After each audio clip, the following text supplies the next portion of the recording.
অবশ্যই সততার এই যে চ্যালেঞ্জ, আমরা চ্যালেঞ্জ নিয়ে 173 জন নিয়োগ দিয়েছি। এক একটা আপনারা জানেন বাংলাদেশের সরকারি বেসরকারি বিভিন্ন নিয়োগে অনেক ঘটনা রটনা অনেক কিছু ঘটে। আমি স্বচ্ছতা থেকে সব আমার কয়েক শত কোটি টাকার এখানে ক্রয় কার্যক্রম হয়। এই শত শত কোটি টাকার ক্রয়গুলোকে আমরা স্বচ্ছতার সাথে আমরা ক্রয় করেছি।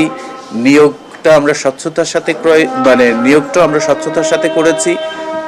স্বচ্ছতা সততার যে আনন্দ, এটি যারা না পেয়েছে তারা বুঝবে না।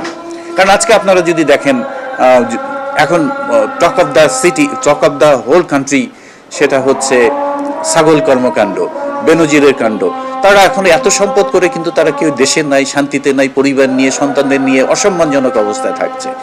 আমার ঢাকা শহরে একটা ফ্ল্যাট নাই, বাড়ি নাই, কোনো প্লট নাই, আমি নামে বেনামে এগুলো কোনোটাই করতে পারিনি, করি নাই, করা উচিতও মনে করি নাই।